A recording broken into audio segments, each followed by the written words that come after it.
बिस्मिल्लाहिर्रहमानिर्रहीम। अस्सलाम वालेकुम। कैसे हैं आप सब? उम्मीद है कि आप सब खैरियत से होंगे। अल्लाह ताला से दुआ है कि आप जहाँ भी रहें खुश रहें, आबाद रहें, हंसते मुस्कुराते रहें। हाँ जी, तो ये आपको मैं दिखाती हूँ कि बेबी जो है वो एक नई सीढ़ी ले आया था और वो चला चला के उसने हमारा दिमाग ख़राब कर दिया था। तो जब तक वो 1-2 दिन चीज़ इस्तेमाल नहीं करता उससे पहले वो छोड़ता नहीं उसकी जान।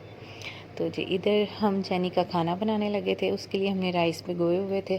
तो ये जो छोटी जैनी है ये खा खा के पागल हो रही थी। बेबी को कच्चे राइस बहुत ज़्यादा पसंद है, तो जब भी हम राइस बनाने लगते हैं तो वो कहता है कि मामा मुझे कच्चे राइस ही दे दें कटोरी में डाल के। तो अब भी वो ऐसे ही कर रहा था कि खा रहा था इधर से। और ये हमने जैनी का जो खाना है वो दोनों प्रेशर कुकर में डाल के रख दिया था ताकि गल जाए, फिर हम इसमें राइस डाल के बना लेंगे। और अब ये जैनी का खाना और पूरी रेसिपी मैंने आपके साथ इसलिए शेयर नहीं की थी कि सबके घर तो जैनी होती नहीं और किसी को रेसिपी चाहिए भी नहीं होगी, इसलिए बस मैंने ये आपको दिखा दिया। और अब हम इसके पैकेट बना के फ्रीज़ कर लेंगे और फिर एक सुबह और एक शाम उसको निकाल के दे दिया करेंगे, फिर ये बन जाता है, थोड़े दिन निकल जाते हैं। तो इसके बाद हमने बनाना था अपना खाना। जो बच्चे आज कह रहे थे कि हमने खानी है अंडा टिक्की, तो अमूमन बाज़ार से बच्चे लेके आते हैं, तो मैंने सोचा आज मैं घर बना के देती हूँ इनको।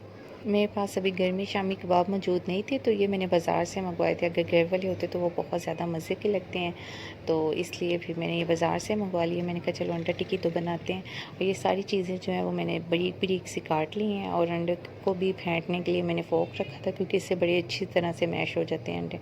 और इसके बाद जी मैंने एक पैन में ऑयल गर्म कर लिया था और थोड़ा सा प्याज मैंने उसमें डाल दिया था ताकि हल्का हल्का सा फ्राई हो जाए, उसका कच्चापन सा ना आए अंडा टिक्की में से। और जब भी मैं प्याज फ्राई करती हूँ तो फ्राई करने के साथ ही मैं उसमें नमक डाल देती हूँ ताकि फ्राई होने तक वो नमक एक जैसा मिक्स हो जाए। कभी कभी ऐसे लगता है जैसे नमक कहीं ज़्यादा आ रहा है, कभी कम आ रहा है, तो इसलिए फिर साथ ही नमक डाल देने से नमक बड़ा अच्छा सा मैश हो जाता है। और फिर मेरा जो प्याज था वो हल्का सा फ्राई हो गया था, तो मैंने फिर उसके ऊपर सारी चीज़ें डाल दी जो दादर मिर्च और ज़ीरा और हल्दी थी। इसके अलावा मैंने कुछ भी नहीं डाला। और फिर मैंने टिक्कियाँ डाल दी इसमें, और टिक्कियों को जो है वो मैंने हाथ की मदद से हल्का हल्का सा तोड़ दिया था। और अब मैं चम्मच की मदद से इसको ज़्यादा ज़रा ब्रीक कर लूँगी और इसको अच्छी तरह से मिक्स कर दूँगी।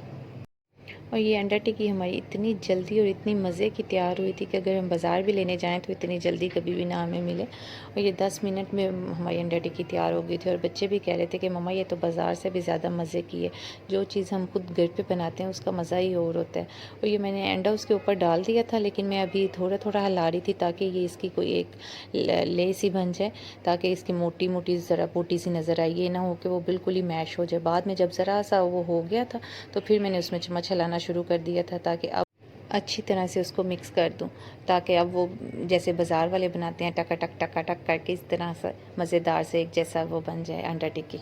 और देखने को भी बहुत प्यारा लग रहा था और खाने में भी बहुत अच्छा टेस्ट था और खुशबू भी बहुत अच्छी आ रही थी, ऐसे खिला खिला सा जैसे कोई कीमा वगैरह बनाया हो। और फिर मैंने इसके ऊपर हरी मिर्च और धनिया डाल दिया। चूल्हा मैंने बंद कर दिया था, चूल्हा बंद करने के बाद डालें तो ये मुरझाता नहीं है धनिया, और अगर चूल्हा जला के आप डालेंगे तो फिर ये धनिया फ़ौरन से मुरझा जाएगा और इसकी खुशबू और इसकी ख़त्म हो जाएगी।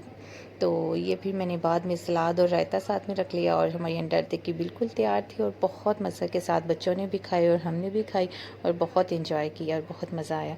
और इसके बाद ये हमारे घर आ गए थे गुलाब जामुन जो हाजी हाकम के यहाँ शरपुर के ख़ास, और ये हमें गिफ्ट आया था और ये बहुत मज़े के होते हैं। मैं आपको ये दिखाती हूँ कि ये कैसे होते हैं।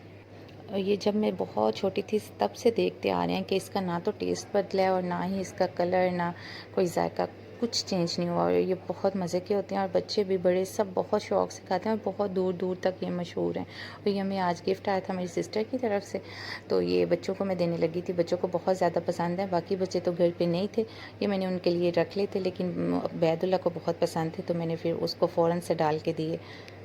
और ये भी हम फ्रिज में रख लेंगे तो काफ़ी दिन तक ये चल सकते हैं, ख़राब नहीं होते, तो इसलिए हम फ्रिज में रख लेंगे। बाद में हम ओवन में गर्म कर करके खा ले सकते हैं जब आपका दिल चाहे, चाय के साथ या वैसे जब भी आपको मीठे की ज़रूरत हो खाने के बाद तो ये खा सकते हैं। ये बहुत मज़े के होते हैं, आप भी ज़रूर ट्राई कीजिएगा कभी कभी शरपुर जाके, तो ये बहुत मज़े के लगते हैं। उसके बाद ये बच्चे आ गए थे जी घर, और बेबी जो था वो बहुत ज़्यादा खुश था कि आयरा घर आ गई है कितने दिनों के बाद। तो बेबी और आयरा की जोड़ी अब पता है आपको, फिर बैटिंग में ये छोटे कप्तान बन गए थे। और बड़ों की अब बारी आने का कोई चांस नहीं था और बड़े जो थे वो देख रहे थे कि अब हम क्या करें। दोनों बैट बड़े जो थे वो उन्होंने पकड़ लिए थे और छोटे इनको पकड़ा दिए थे। और फिर बड़े जो थे वो ज़बरदस्ती कह रहे थे कि हमें दिखाएं, हम आपको ये दिखाते हैं वो दिखाते हैं। तो बेबी जो था वो तो किसी की बातों में नहीं आ रहा था। अभी ये थोड़े दिन ही रह गए हैं इनके खेलने के, फिर इनकी न्यू क्लासेस स्टार्ट हो जानी है। तो फिर इंशाल्लाह इनके पढ़ाई के दिन शुरू हो गए तो फिर ये खेल कूल ख़त्म हो जाना है। तो हम भी कहते हैं कि चलिए इंजॉय कर लें, बच्चे हैं। फिर जब न्यू क्लासेस स्टार्ट हो गई तो फिर बहुत मुश्किल हो जाएगा इनके लिए टाइम निकालना किसी चीज़ के लिए। तो इसी के साथ ही हमें दीजिए इजाज़त। अगर आपको हमारा आज का व्लॉग अच्छा लगे तो शेयर ज़रूर किया करें और कमेंट्स बॉक्स में ज़रूर बताया करें कि आपको हमारी वीडियोस कैसी लगती हैं। और चैनल को सब्सक्राइब भी कर दिया करें और बेल आइकॉन को भी प्रेस किया करें ताकि हमारी आने वाली हर नई वीडियो आप तक ज़रूर पहुँचे। इसी के साथ ही हमें दीजिए इजाज़त। अल्लाह हाफिज़।